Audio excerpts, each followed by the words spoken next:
Гардеробский и попский.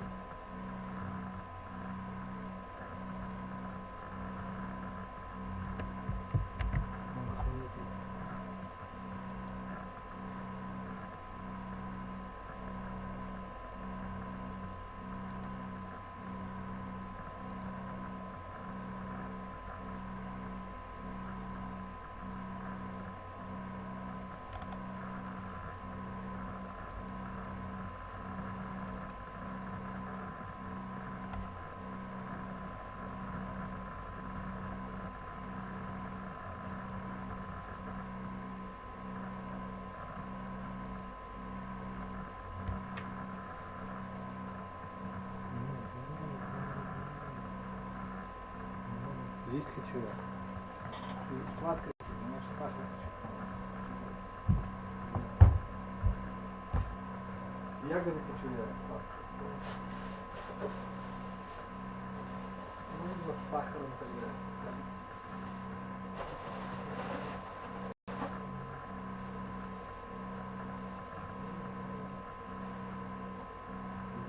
Улики разные бывают. Ну ладно, улики.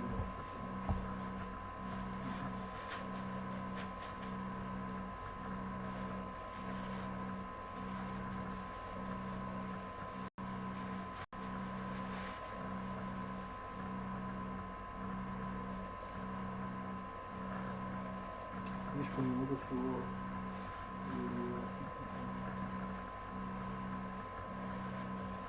Буду и сужу нахер.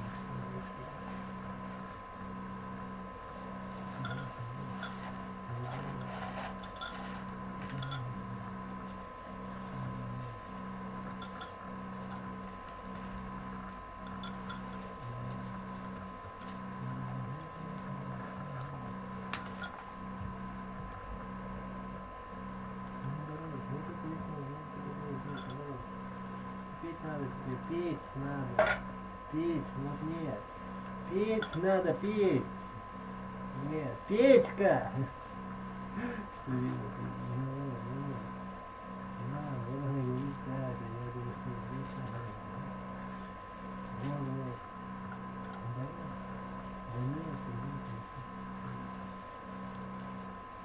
Чтобы хорошо работал, это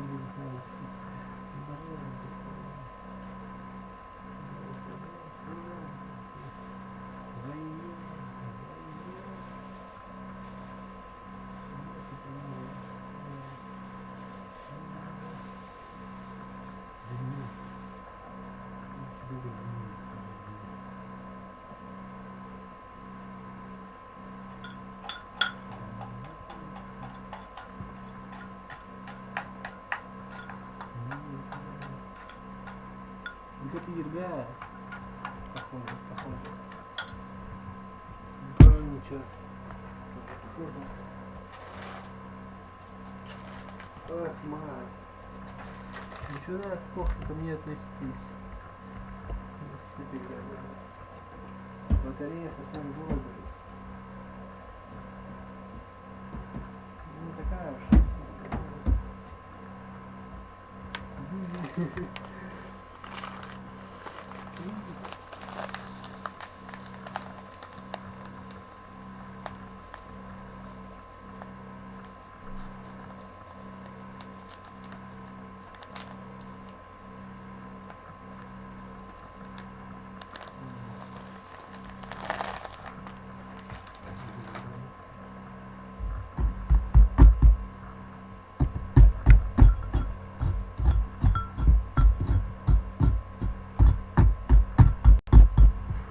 Когда начнешь тоже для себя решать. Говоришь, куда пойдешь? Куда пойдете? Там дорога, я понял, наоборот.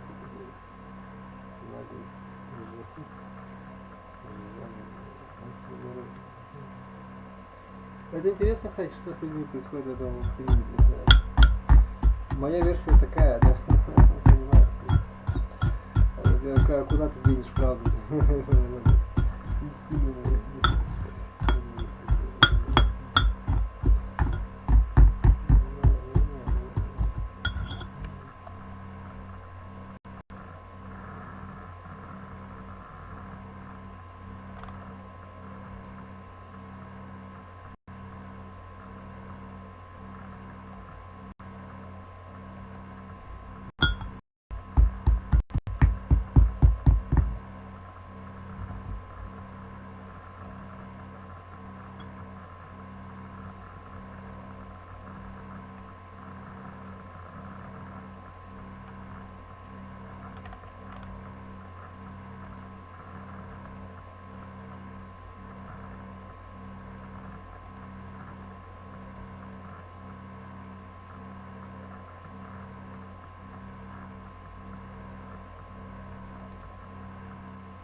Жить ведь еще надо как-то где-то, если что-то, чем-то.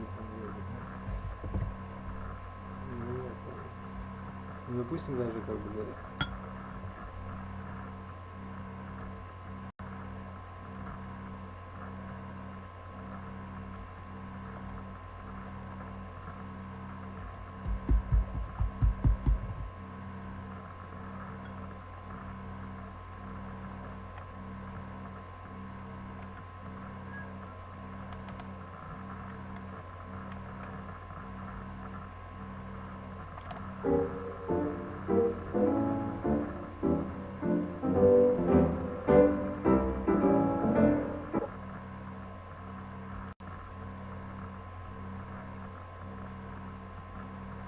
Зачем туда отправляете?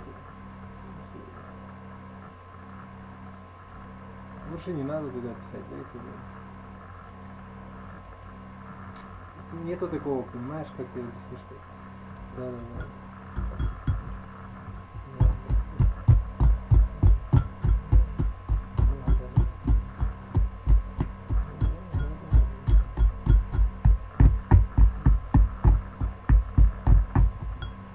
Ну что они скажут? Не скажут. Приходите, мы вас посмотрим. Что им вообще будет? В лучшем случае.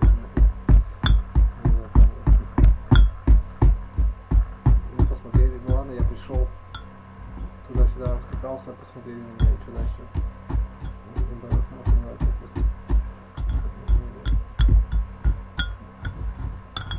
Допустим даже. Ну давайте попробуем какой-нибудь там. Ну я понял, да. Это вряд ли кто-нибудь дорогу.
Это не суть важно. Важно, что сейчас расти как пианист. Это вот нормальный критерий единственный.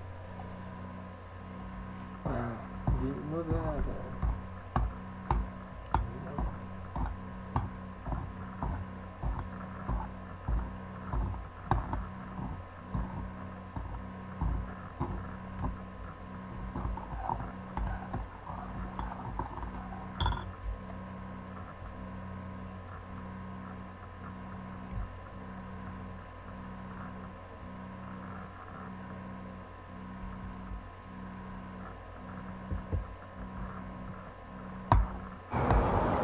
Он мне сказал не битые, и глаза такие ясные. Надо было на автору проверить. Так я проверил. 3 ДТП. 3 ДТП! Узнай прошлое машины. Купи отчет про авто на автору.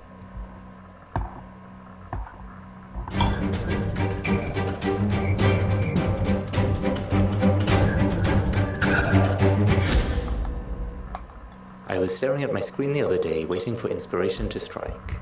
I wanted to make a game, but my mind was frustratingly blank, so I thought maybe I could get the computer to come up with some ideas for me.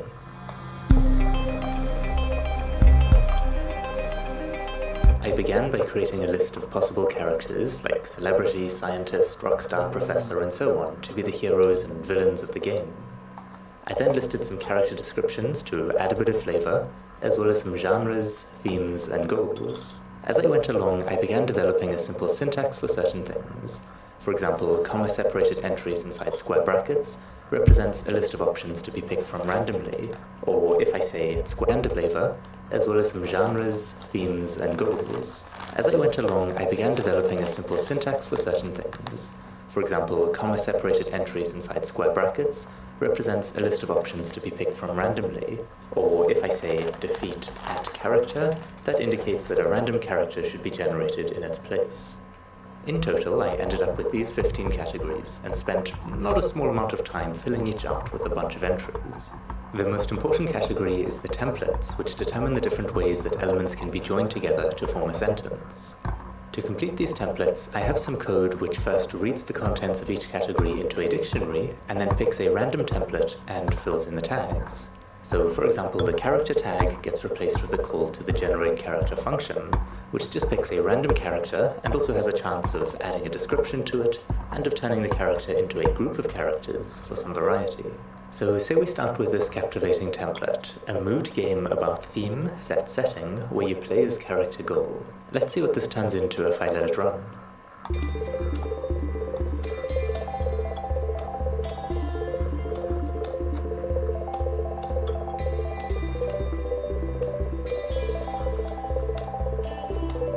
I thought it might be fun to share this online, so I have my little HTML file which gives me this in the browser. To make it less hideous, I added a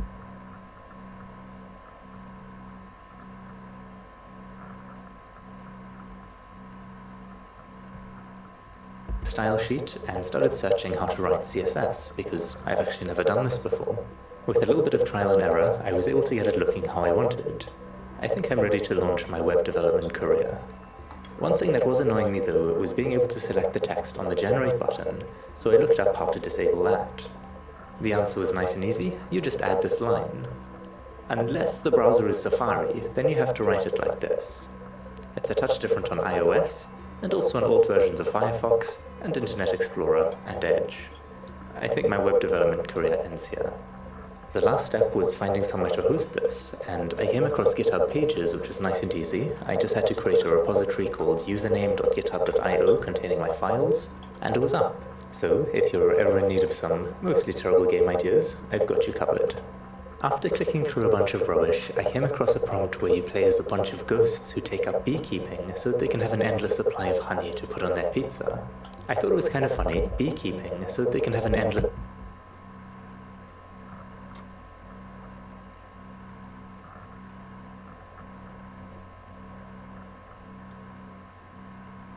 supply of honey to put on their pizza. I thought it was kind of funny, so I decided to mess about with it and see where things went. I began by trying to create a spooky ghost using what I learned from my recent experiments with clouds. I like how the ghost fades through objects, but overall the effect is pretty underwhelming, so I thought I'd just make the ghosts completely invisible. If I couldn't manage spooky ghosts, I at least wanted a creepy environment, so I spent a bit of time on this crude little generator to give myself an endless supply of evil-looking, misshapen trees. I then needed a terrain to place the trees in, and I have this little tool I made for a freelance project recently, where the terrain deforms to fit a path. This works by smoothly raising the height of the terrain to match the path at several points, which in code looks like this. I do several passes, starting with a large radius to capture the rough shape, and then smaller and smaller to match the path more accurately. Anyway, that long story was all to say that I used this tool to create a little terrain, and then added some fences, and spawned in a bunch of those trees. I then started messing about trying to create some atmosphere. I started with a post-processing shader which gets the depth at each pixel and uses a function pretty much identical to what I used for the terrain tool to calculate the density of the fog. I then tried blending between two colors based on the depth and overlaying that on the original image. I played around with some different colors, but the main issue I had was that the sky looked really bland. So as a quick fix, I tried mixing the colors based on the y-axis view direction instead to get a vertical gradient. I definitely need to experiment with this more at one point.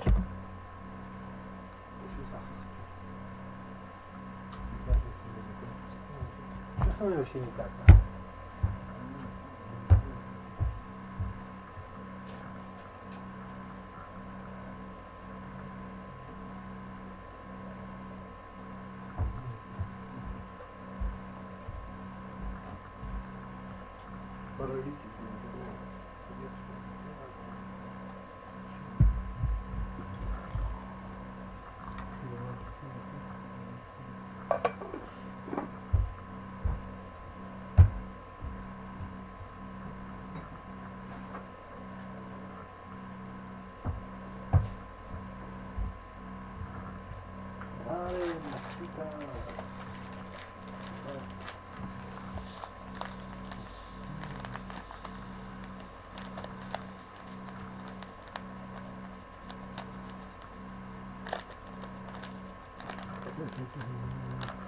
Нормальный таракан, незлобный, совсем чистый.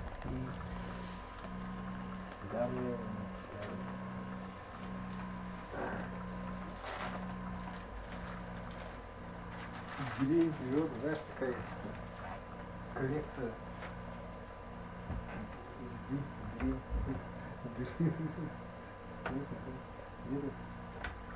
Съели уже, что ли? Запомнили?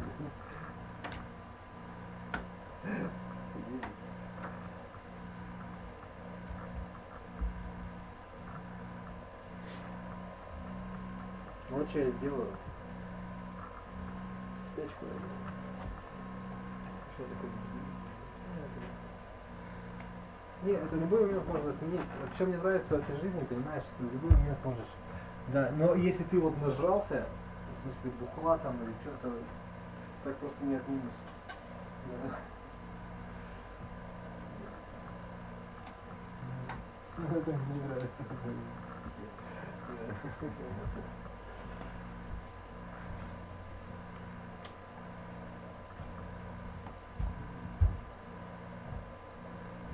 Нормально.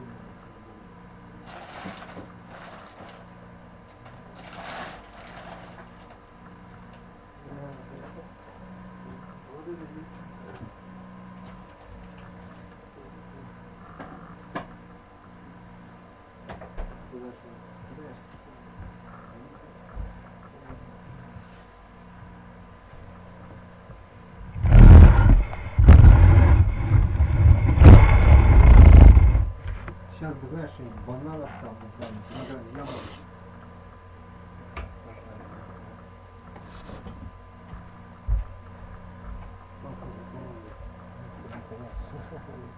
Кстати, вот эту сладкую кукурузу можно брать вообще сколько угодно.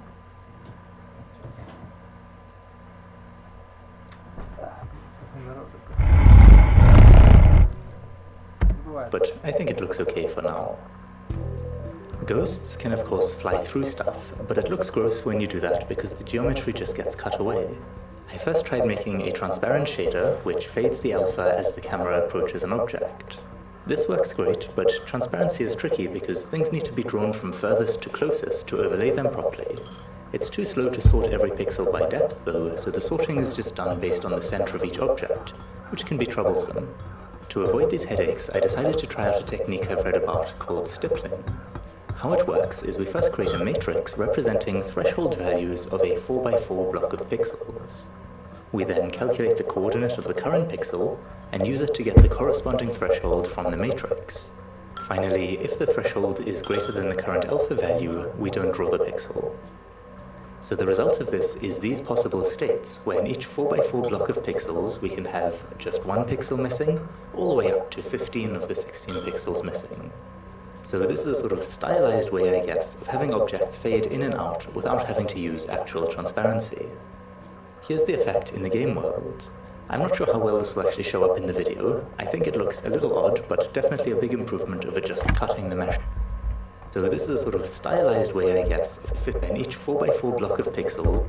Finally, if the threshold is greater than the current correspondence as we first takes, I decided to try out a technique I've read about. Transparency is tricky because things need to be drawn from furthest to closest to overlay them properly. It's too slow to sort every pixel by depth though, so the sorting is just done based on the center of each object, which can be troublesome. To avoid these headaches, I decided to try out a technique I've read about called stippling. How it works is we first create a matrix representing threshold values of a 4x4 block of pixels. We then calculate the coordinate of the current pixel and use it to get the corresponding threshold from the matrix. Finally, if the threshold is greater than the current alpha value, we don't draw the pixel. So the result of this is these possible states, where in each 4x4 block of pixels we can have just 1 pixel missing, all the way up to 15 of the 16 pixels missing. So this is a sort of stylized way, I guess, of having objects fade in and out without having to use actual transparency. Here's the effect in the game world. I'm not sure how well this will actually show up in the video. I think it looks a little odd, but definitely a big improvement over just cutting the mesh off. I first heard of this technique, by the way, in this interesting breakdown of the graphics of GTA 5, where it's apparently used for smoothing the transition between different level of detail models. Next up, I made some simple bees that buzz randomly around the level, but in order to give them a purpose in life, I needed flowers. So I opened up Blender and began modeling. I'm currently trying to make something resembling the dramatically named Bleeding Heart. My vague idea was that different plants would have different effects, like making bees more productive or extending their lifespan. Now, if the player was going to plant these flowers, I needed a way to animate them growing. What I tried was unwrapping the stem in vertical strips like this, so that in a shader I can use that data to tell how far along the stem the current pixel is. I can then just discard any pixel below the current growth percent. As for the flowers and leaves, which are separate objects, I just scale them up as the stem grows. So in the game, here's a daffodil, the bleeding heart, foxglove, and lily of the valley. The flowers will slowly start attracting bees, so let me go on a little gardening spree.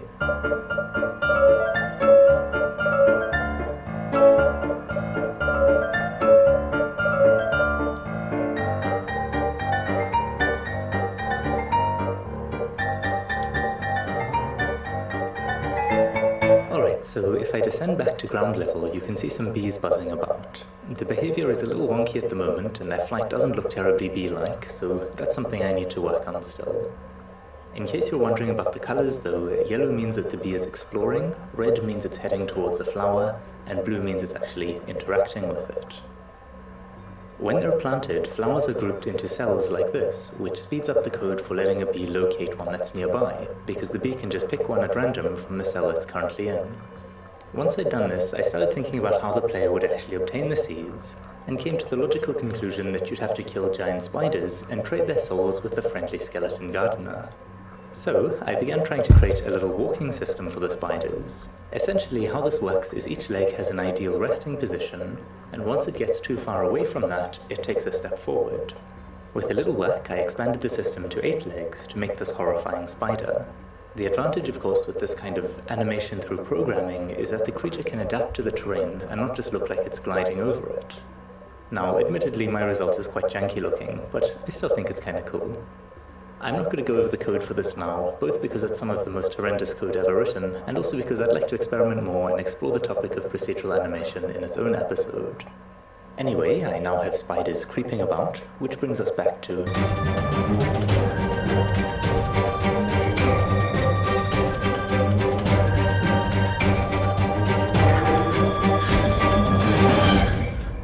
So, that's what I have so far of this strange little project. I don't really have the motivation to keep working on it, so I'm going to leave it unfinished for now.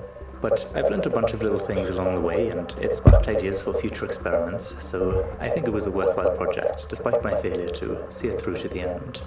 I hope you've enjoyed watching, and until next time, cheers.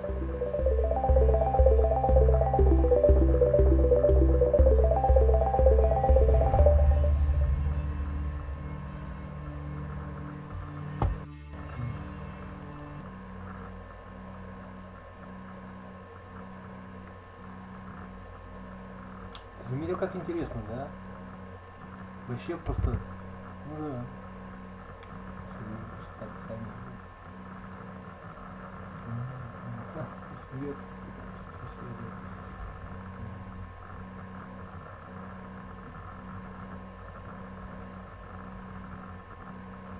Еще хочу.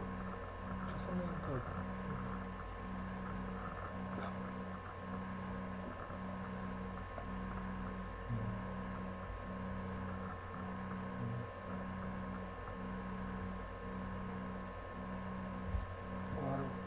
Цветочек, чуть-чуть, подожди.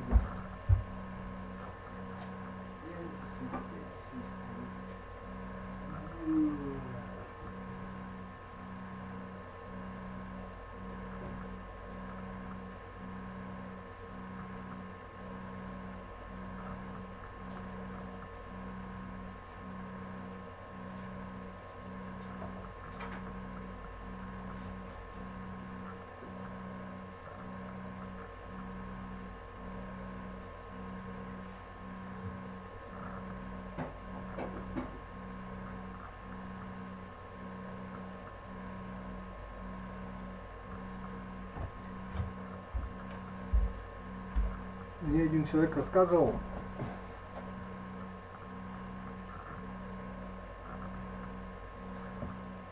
про то, что был такой мужик, ну и у его знакомый, короче, суть такая, человек пережил тяжелые времена с детства, да, и как бы вот для него, да, сахар там, типа того. Самое вкусное, что на свете есть, это вот сахар, как бы. А реально, кстати, очень вкусно, да. Раньше ты, ну, так понял.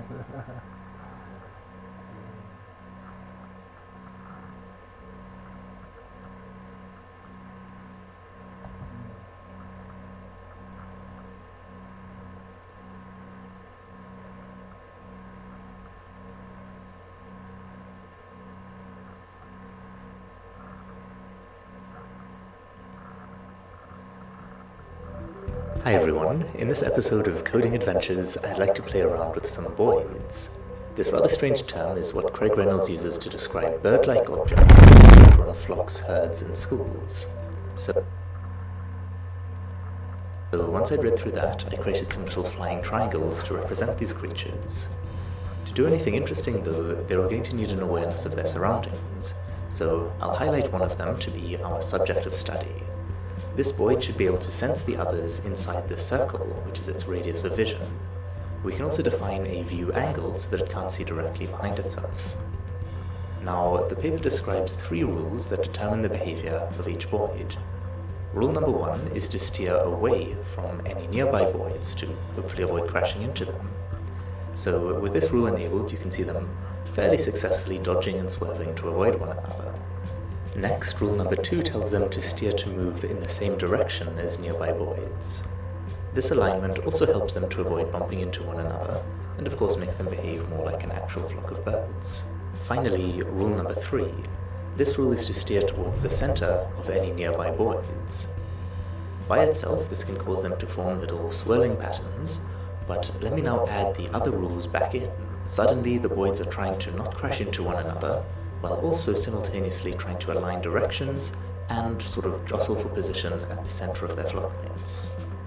I think it's really cool how these 3 simple rules, commonly referred to as separation, alignment, and cohesion, combine to give rise to what looks like fairly complex and coordinated behavior.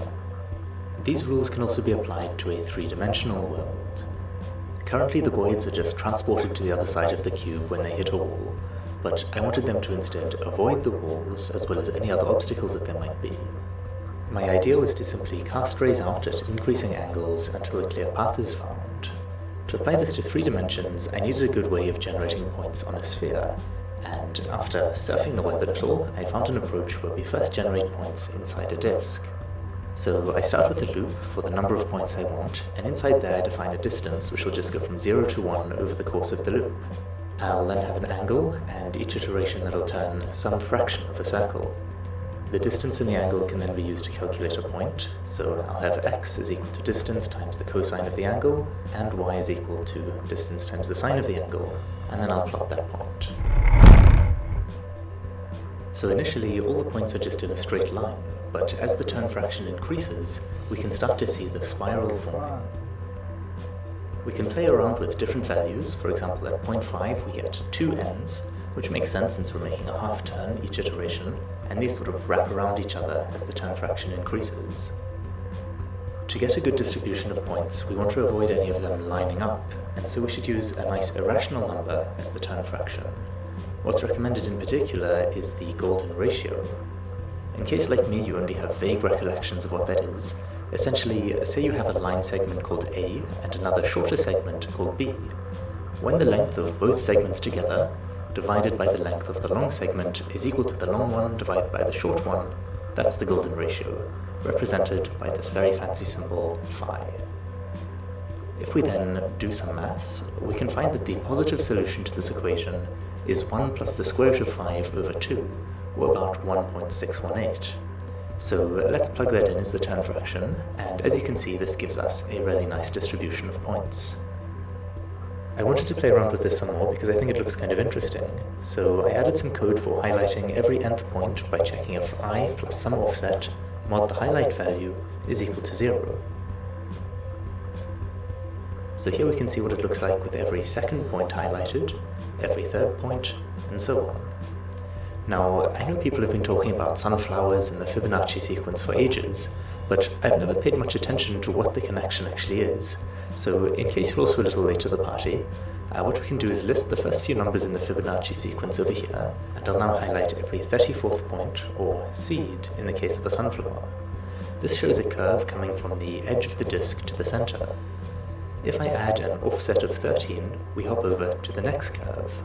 Notice that 13 is also a Fibonacci number, 2 spots below 34. So hopping 13 each time, we can count the number of curves. As you can see, there are 34 of them. If I now highlight every 55th, which is the next Fibonacci number up, we get a curve going in the other direction. I'll make the offset 21, and if we count again, we'll see that there are 55. So pretty fascinating, I think, how these Fibonacci numbers are sort of embedded in the pattern, with 55 arms going this way and 34 the other way. It's perhaps not surprising then that 55 divided by 34 is pretty close to the golden ratio, and that's actually a property of the Fibonacci sequence, that you get more and more accurate approximations of the golden ratio the higher up you go. Okay, I've got a little sidetracked. What I need to do now is stop the points from being so bunched up in the center. So I'll raise the distance to some power in the code here. That power is currently 1, but if I lower it to 0.5, which is the same as taking the square root, you can see how the distribution gets corrected. Making the power negative looks pretty cool too, but I should probably get back on topic. So projecting this to a sphere requires a few modifications, and I'll link to the write-up I followed in case you want to read more about it. I'm apparently not very good at following instructions though, because I first ended up with this highly unspherical shape. I then swapped some sines and cosines around and got this, and then finally, after a bit of trial and error, it worked. It's kind of fun to play around with this turn fraction again now that it's a sphere, but I should really get back to the voids.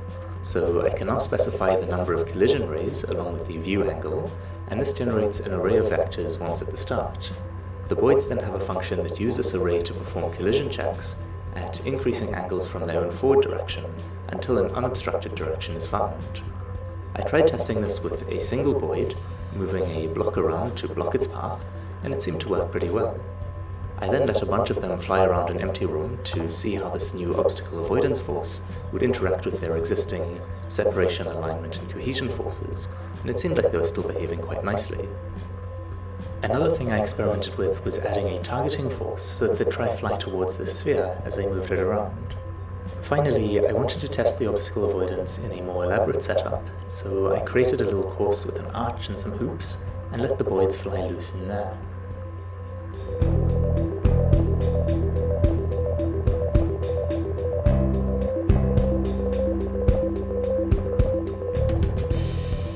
I was having a big issue with performance though, because each void had to loop over every other void to find the ones nearby.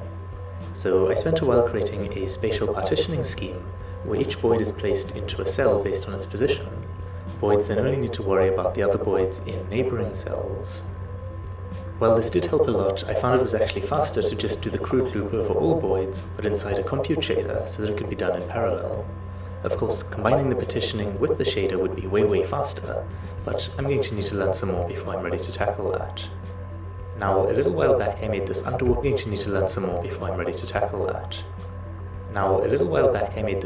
scene during my Marching Cubes adventure, and many of you in the comments suggested bringing it to life with some fish. Well, voids is the perfect approach for that, so I downloaded a little fish model and found a shader online that wiggles the vertices of the model to make it look like it's swimming. I'll link to that in the description. So now I just need to board my submarine and go swimming with the fishes.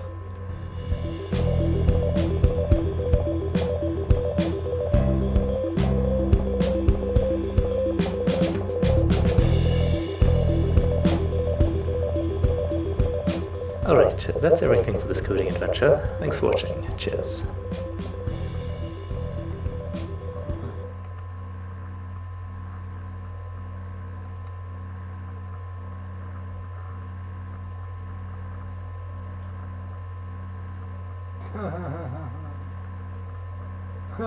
Такой комментарий.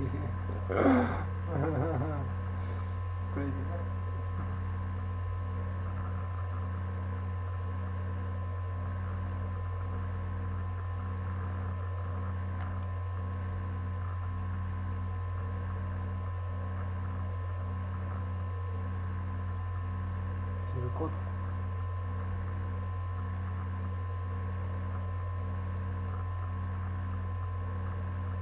Hi everyone, in this series we're going to be exploring a bit of machine learning with neural networks, and in particular we'll be trying to get our network to correctly classify handwritten digits. In this first video I just want to introduce neural networks a little bit by way of a simple example.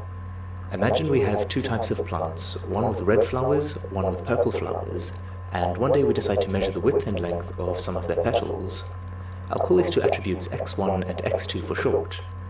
Now since we have just two attributes, we can of course plot this data in 2 dimensions. Looking at how the red and purple flowers have formed two separate clusters, we can draw a straight line to separate them.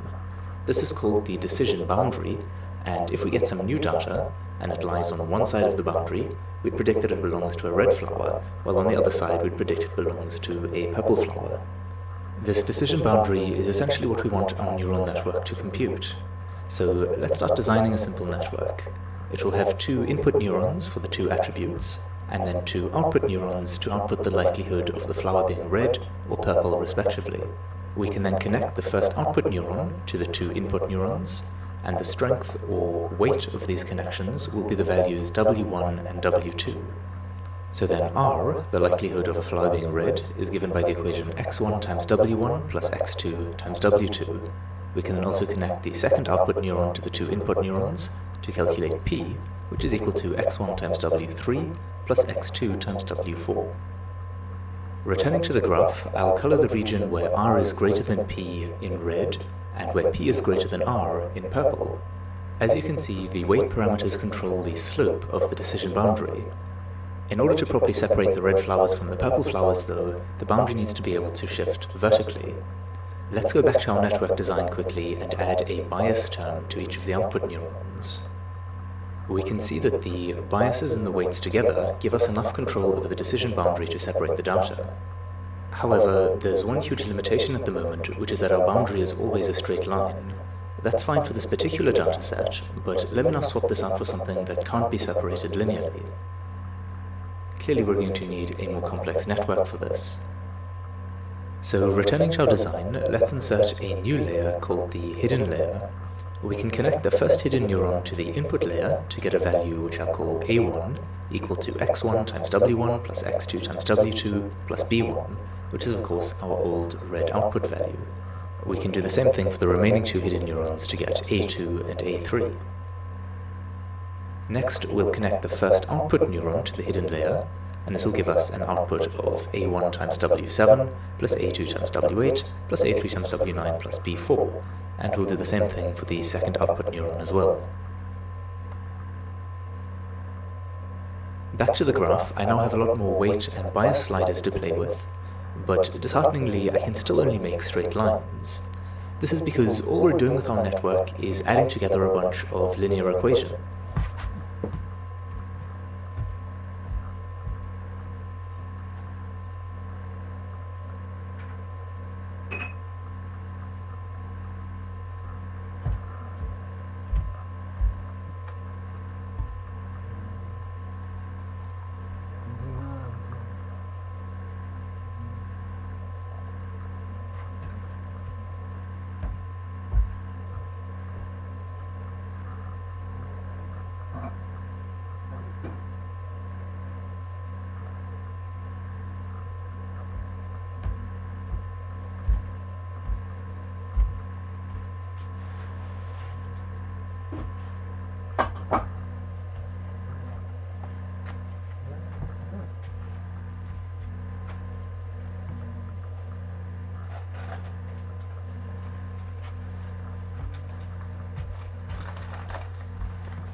6.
Many games come with the promise of letting the player live out some kind of awesome, aspirational fantasy.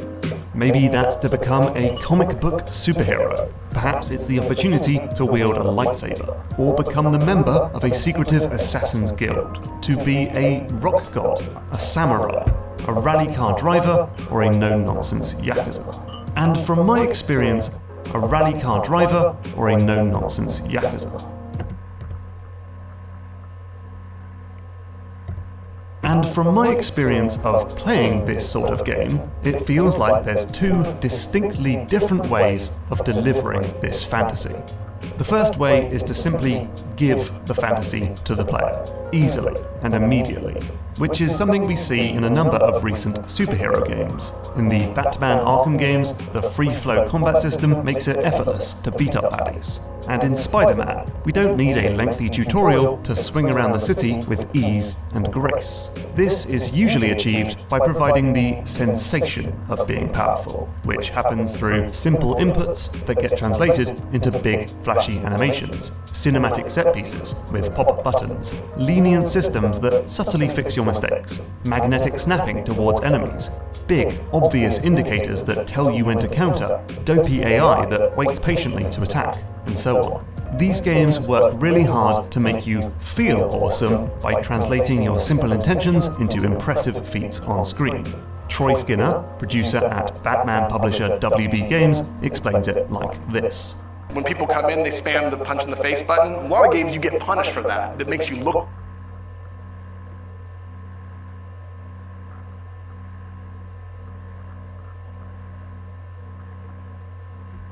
bad. You fail. In this game, you spam the punch in the face button and you look awesome. You are in fact Batman, effectively punching people in the face. The second way is to make the player earn the fantasy through skill and mastery, which is the approach of this year's Doom Eternal. That game has a very stiff learning curve, with all sorts of mechanics and systems to figure out, including resource management, enemy weak points, weapon switching, lightning-fast movement, the flame belch, the chainsaw, the blood punch, and more. And until you master all of them, you're going to fail, and you certainly won't feel like the badass demon slayer in the game's marketing, which means that the opportunity to live out the power fantasy is withheld until you've proven that you have real skill and mastery over a complex set of mechanics. Hugo Martin is the creative director on Doom Eternal and explains it like so. Hey man, I'm dying to these characters because I'm not, doing certain things. I don't feel strong. It's like, yeah, but you're gonna feel strong when you master how to beat them. So we can give the fantasy to the player, or we can make them earn it. But why would a developer choose one over the other? Well, Hugo Martin puts it very succinctly when he says, we want to give you something to master, because the power fantasy that is earned is far more satisfying than the one that is just handed to you. By making the player actually overcome challenge, failure, and frustration, the end result will be way more rewarding. He compares the experience of mastering Doom Eternal to that of climbing a mountain. It's much more satisfying, he says, to climb it yourself than to simply take an elevator to the top. It's a fair point, and many of these superhero games do end up feeling shallow and patronizing because they give the fantasy away too easily. But when designers tie the attainment of a power fantasy to a certain level of skill, they ultimately end up having to ask who gets to live out the fantasy and who gets left behind. As Troy Skinner explains, because we are expert gamers, we say that mastery should come from overcoming challenge. You earn it. But remember, everyone paid $60, and the majority of them aren't going to push through those barriers to get to the mastery. And mastery is tied to motivation. So if they're not masterful, they're demotivated, they walk away. He argues that there are plenty of players who simply aren't willing to suffer through failure and frustration in order to experience the game's core fantasy. For example, Troy points to the bro gamer, casual players who have a very low threshold for suffering and want to feel competent immediately. And because they make up 60% of the console market, you ignore them at a cost. More importantly, however, there are players who simply aren't able to reach that level. In the book Glued to Games, behavioral scientist Scott Rigby talks about control mastery, which is the time and energy needed to learn a game's inputs and be able to turn intention into action. He compares this to paying for admission to get into a theme park. Both are necessary steps in order to access the actual fun inside. But, Scott says, when people are discouraged by a game's controls, they don't have the chance to feel competent at gameplay because they can't even get to the real game. For them, the price of admission to the fun of games is so high, they often stay outside the turnstile. And that's not even mentioning those with disabilities who may be physically unable to reach that level of skill. Shouldn't they get to experience the power fantasy too? Ultimately then, we end up with a conundrum. If we make the power fantasy easily attainable, the game is accessible to all but can end up feeling shallow to more seasoned players. And if we force the player to earn the fantasy, the experience might be significantly more satisfying, but we lock out a considerable number of people. By making one type of player feel awesome, we lose the other. But maybe it doesn't have to be a choice. And so, I'm going to explore a number of ways that games can make both types of player feel awesome. The first solution is to provide options, but not the type you might be thinking about, because yes, difficulty options will allow players to tune the game to their ability level, but they rarely fix the actual issue, the inherent complexity of the game. Making Doom Eternal easier will let you make a few more mistakes, but it doesn't reduce the number of buttons you need to remember. And making Spider-Man harder doesn't actually change the web swinging at all. So more important are gameplay and accessibility options. And for a strong example, take Forza Horizon 4. Here, you can enable things like assisted brakes and steering, automated gear shifting, and a racing line. With these options turned on, the game helps players reach the fantasy of being a racing driver by reducing the need for precision, limiting the number of things you need to juggle, and providing lots of information. With these options, you can essentially switch the game from being a rather hardcore simulation racer to a fun and casual arcade romp. And best of all, this is all independent from the difficulty level of your rival racers. So you can reduce the complexity of controlling the car, but without also dumbing down the competition. Other examples of gameplay options include the automatic combo mode in Devil May Cry, the way Jedi Fallen Order makes parry timing windows bigger on easy mode, and how some of the Arkham games let you turn off those counter indicators so you have to pay attention to the enemy animations. A second solution is to reward mastery, but not actually require it. For this one, let's look at Bayonetta. This is a game where you almost immediately feel empowered and awesome, thanks to great animation, absurd finishing moves, a very forgiving dodge, and a reasonably low level of challenge. You can basically just mash the controller against your face, and Bayonetta will pull off a huge variety of awesome looking attacks. It's easy to feel fluid, cool, and competent in this game. But there's so much hidden mastery in this game for those who are willing to put in the work. Things like the dodge offset system and the huge number of possible moves means that those who want to get combo mad can express their skill and mastery. That ends up being the real power fantasy, which is indeed more satisfying because it's earned. If we think about this by borrowing terms from esports, there's skill floor, which describes the baseline level of skill needed to be effective with that character, and skill ceiling, which describes the highest level of skill you can potentially express. If Spider-Man has a low skill floor but a low skill ceiling, and Doom Eternal has a high skill ceiling but a high skill floor to match, something like Bayonetta strikes a better balance by having a low skill floor and a high skill ceiling. Solution 3 is to layer on complexity over time. In a lot of Metroidvanias, such as the Ori games, you start the game with a very simple set of controls. You can really just focus on movement and jumping, so players who are unfamiliar with platformers only need to wrestle with the absolute basics at this point. As you play on, the game gives you upgrades like additional jumps, new attacks, more complex moves, and so on. By the end of the game, Ori has become a complex game with a huge moveset, but without overwhelming anyone in the process. By stretching the learning curve out to encompass pretty much the entire game, players can gradually get used to more and more complex gameplay. We do see some of this in Doom Eternal, with weapons and enemy types being introduced throughout the campaign. And in Spider-Man, where the skill tree lets you add new mechanics that let you swing faster, but also increase the complexity of the controls. Solution 4 is to simply prime players for failure and learning through the narrative and marketing. One of the issues with Doom Eternal is that the game suggests that you are the most powerful demon-slaying badass in the universe. I mean, you just ripped your way through hell in the previous game, and now you're falling at the feet of the game's most basic demons? Ultimately, when games promise to let you play as Batman or Spider-Man or the Dragon of Dojima or the God of War, it's priming us to be powerful and skillful. And so it does make sense that we immediately get to feel awesome. Anything else would just be discordant. And so if a game wants to make us earn the fantasy, it needs to explain that up front.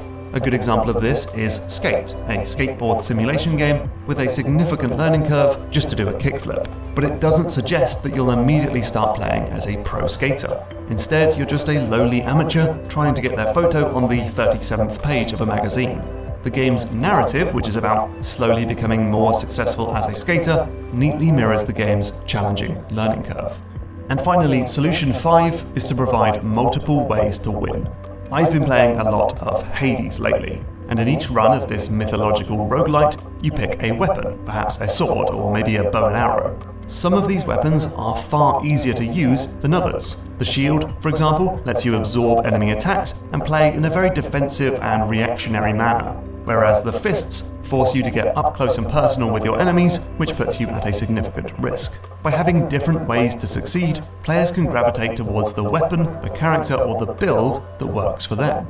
Hades also lets you unlock additional power, health, and help, so it's possible to succeed not by getting better, but by simply playing the game for a long time. That's not my personal preference for how roguelikes should work, but I can see the advantage in giving players a different way to succeed, through time and effort rather than skill and mastery. Most of these solutions are about the same exact thing, letting players find their own way to feel powerful. That might mean using accessibility options and tuning down the difficulty, or it might mean ramping the game up to hard, playing with the most challenging character, and exploring the game's most complex rules. Both of those might be the optimum challenge for two completely different people. And something else that a lot of these solutions have in common is that they encourage players to always be pushing themselves to be better, to be moving towards more challenging and complex gameplay. In Forza, using those assist options reduces the amount of XP you gain, so you're encouraged to eventually turn them off as you get better at the game. In Bayonetta, scrappy play leads to rubbish trophies, so you're motivated to be more thoughtful with your actions. In Hades, there's rewards for trying out weapons you haven't used in a while, and in Ori, the game just naturally gets more complex the further you go. Because the power fantasy, it turns out, is not one specific point on the learning curve. It's something more dynamic that can move and grow as you do. You might feel the power fantasy immediately, and then feel it even more strongly as you challenge yourself to do better, to explore more of the game's systems, and to increase the challenge of the game. So ultimately, if the question is who gets to be powerful, my answer would be everyone. Not just those who are skillful, and not just those who want to feel immediate empowerment, but games should use design and systems to ensure that at every skill level, the player feels powerful and masterful, but always with room to grow and improve. Hey, don't click away just yet. I know YouTube end screens are boring, I've seen the stats, so I'm gonna make them more interesting by using this time to recommend a different game at the end of each video. These will be recently released indie games and entirely based on my own preferences, so it's definitely not an ad spot. Are you ready? Because I only get 20 seconds to do this. Let's go. Disc Room is a juicy arcade romp about dodging a bullet hell spread of deadly saw blades. The masterstroke is the way it entices you to keep playing with bite-sized goals and challenges, surprising abilities, and best of all, Fez-like puzzles and mysteries. It's out now on Steam and Switch.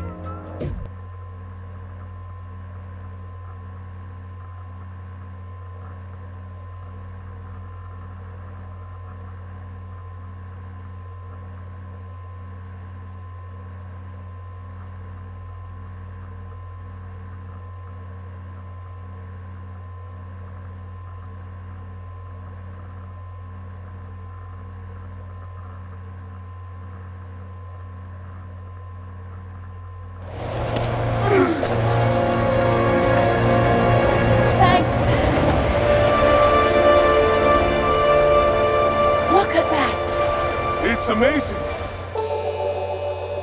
Hi, this is Mark Brown with Game Maker's Toolkit, a series on video game design.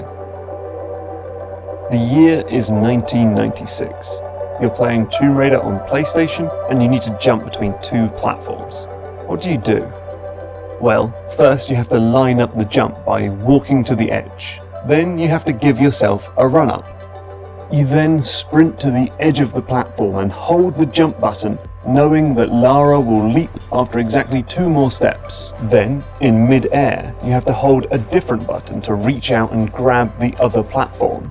You must keep this button held as Lara pulls herself up on the other side. That's a stark difference to the way Lara moves in her more recent games. She now has immediate acceleration and an ultra-responsive jump, so you don't need to run up anymore. You can move her in mid-air, so you don't need to line up the jump. And she automatically reaches out for platforms and grabs them, so you don't need to press another button. To some, the old way will seem clunky and frustrating. And the more modern controls, which were brought in when Crystal Dynamics rebooted the series with Tomb Raider Legend, are much more palatable and accessible. And of course, there's a lot of truth to that. Tomb Raider 1 operated on an unrealistic grid system. It was designed for a digital input, and it was the result of a developer's first unrefined grasp at working in a 3D space. But I think we also lost something in the transition to the ultra-simple traversal controls we see in games like Rise of the Tomb Raider and Uncharted. The old system demanded expertise. You became a master of the controls, like how you learned to subconsciously flick trick in and out of every grind and manual in Tony Hawk's. And you had to act deliberately and with intention, like, dare I say it, Dark Souls. And in Tomb Raider, a leap across a giant chasm is almost as terrifying and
Да, кстати, это было.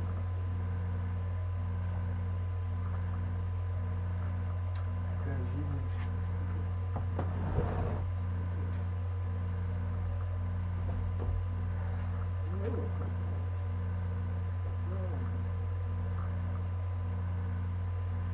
Нет, как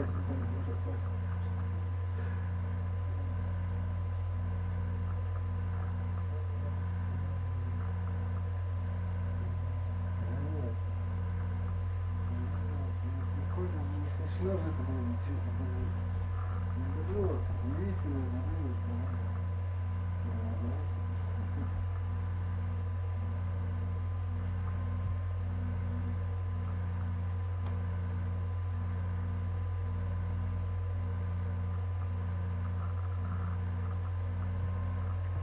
And rewarding as it would be in real life. Whereas that exact same jump in the decade later remake Tomb Raider Anniversary is so bereft of challenge that you barely even register that it happened.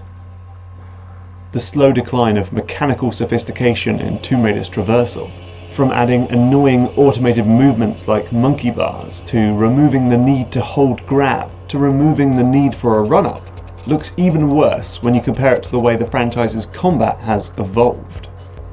We've gone from wildly firing at bats to doing stealth kills, making headshots, taking cover, readying arrows, making and throwing bombs, distracting enemies, pulling down structures, and juggling different ammo types. These mechanics make combat in Tomb Raider dynamic and interesting. You have to consider your options and figure out which strategy to use on which enemy. You can improve your abilities both through upgrades and just practice. You need dexterity and to remember complicated control schemes, and it's rewarding when you successfully kill a bunch of baddies. But traversal has become practically automated. Jump at the coloured ledge, hold a direction, press jump, hold a direction. Surely we can do something more interesting than this. Thankfully, we can, and a number of smaller games show us that movement can still be as deep and involving as, like, murdering a dude. Perhaps the most obvious example is first-person parkour game Mirror's Edge. This game is all about movement, and you have so much control over the way protagonist Faith moves through the world. She has acceleration on her run, so she can jump further after she has built up speed. She can tuck mid-jump to clear high fences and roll when she hits the ground to avoid fall damage. Her large repertoire of moves gives you more options when moving through a space. In this early section, you can run up the stairs like a damn chump, or you can bounce off the wall and clamber up here and vault over this bar to get to the same place in far less time.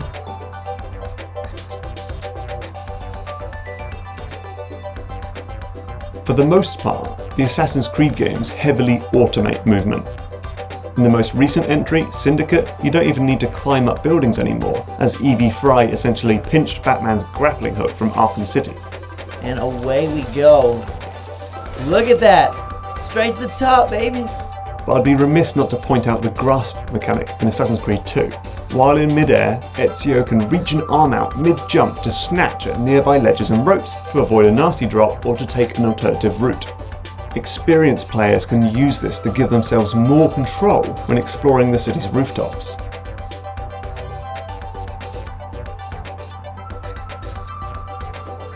Ubisoft's experimental game Grow Home has got this great climbing system where the two triggers are used to grab with your two robot hands, and you must do that carefully and rhythmically to climb up these massive plants.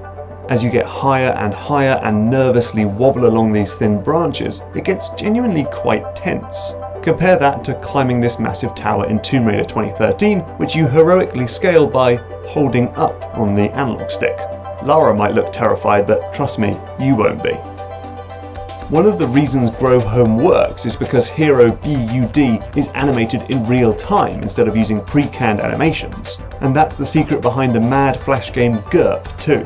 Because this game is all about building momentum as you tense your muscles to lunge yourself towards the next handhold, the shirtless ginger climber must be able to bend and flex in all sorts of directions. The game also benefits from an absurd control scheme where you have to hold various letters on the keyboard to climb. Developer Bennett Foddy told Wired that he intentionally made players grip the keyboard just like you would cling to the cliff, and says his games tap into a kind of neurological magic which makes you feel like you are the character rather than just controlling a little guy on the screen. You can go even further than that with the genuinely quite brilliant and utterly exhausting rock and roll climber for WiiWare, which has you gripping and releasing different buttons on the remote and nunchuck and then physically reaching out to scale a cliff. And once at the top, you play some air guitar, obviously. If you don't want to go quite so literal in your climbing metaphor, perhaps look to a different Ubisoft game, I Am Alive, where your character has a stamina meter that depletes when you climb up buildings. You expend more if you jump while climbing, and if you use up the whole meter, you go into a tense, last-ditch scramble that leaves a lasting impact on your stamina bar.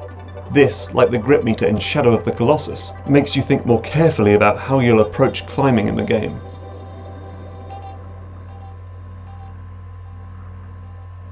What all these games do is prove that climbing can be challenging and nuanced. By asking you to consider things like momentum, inertia and grip strength, they prove that traversal can actually be a mechanic that's every bit as deep as combat. They also give you options, where the route for a room in Rise of the Tomb Raider is often linear and prescribed.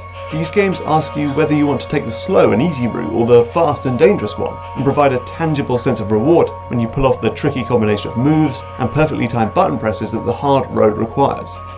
Many of them use their controls to make you feel closer to the action on screen and use real-time animation to capture the dynamic and analog nature of scrambling up a wall. So if Lara Croft wants to trade in clambering for killing, that's her business. You do you, Lara, I'll find my fun in the challenge tombs. But for a second, imagine a Tomb Raider game with the physics of Mirror's Edge, the tense grip meter of I Am Alive and the hand-over-hand climbing of Grow Home, and just try and tell me that it doesn't make you a little bit excited.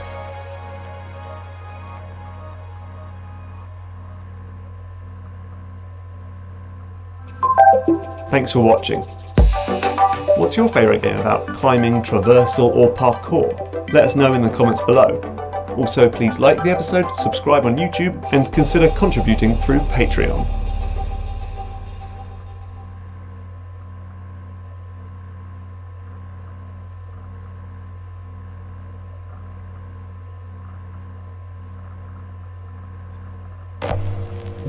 I never finished Doom. And I love Doom. It's amazing. It's got some of the best shooter combat in years. But I just lost interest at a certain point and never ended up finishing it. Whereas other games I don't even like as much as Doom, have kept me utterly wrapped until the very end. And this has left me wondering about how games can do better to keep their players engaged. That's the word I want to use here, by the way. I'm talking about engaging games, not addictive games, which I don't think responsible designers should be trying to craft. So I'm not interested in games that are designed in such a way that players can't stop themselves. And I won't be talking about games that use psychological tricks like Skinner boxes, daily rewards, resource decay, loss aversion, and the like. This isn't that video. Instead, I want to talk about fun things that games can do to make you want to keep playing, but without completely hijacking your brain. So this is Game Maker's Toolkit. I'm Mark Brown, and here's how to keep players engaged without being evil about it. A crucial factor is pacing, which describes the rhythm of the gameplay you'll be experiencing and is paramount to making sure a game doesn't become boring or repetitive. So if we take a game like Uncharted, we'll see that it has lots of different types of gameplay, which are often called pillars. That includes combat, climbing, puzzles, cinematic set pieces, and even non-interactive stuff like cutscenes. What you'll notice is that Naughty Dog swaps between these pillars constantly, never lingering on one type of gameplay for too long.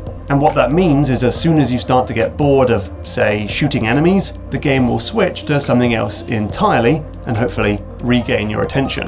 But you can also consider the intensity of each pillar, as a puzzle is often much calmer than a frenzied firefight. And it's important to move fluidly between different intensities, as spending too long on calm gameplay can obviously be boring, but at the same time, trying to keep the game at max intensity for too long will lead to exhaustion or desensitization. So Naughty Dog modulates these moods carefully. Look at how we go from calm puzzle solving and climbing to an intense firefight through the city, then a slightly calmer exploration of the train yard, followed by rising intensity as you fight your way along a train, leading to a very intense cinematic moment. But that all leads to the calmest section of the entire game, as you recover in the Tibetan village and explore a puzzle-filled mountain with Tenzin, before it all kicks off again with an intense siege back at the village. Uncharted 2 has some of the best pacing I've ever seen in a game, and personally, I found it almost impossible to put the game down when I first played it. Now, of course, this sort of cinematic pacing is a lot easier in a tightly controlled linear experience than an open world game where the player can do whatever they want. But making sure the player has lots of different types of activities they can do, so they can modulate their own fun if they get bored, will certainly help.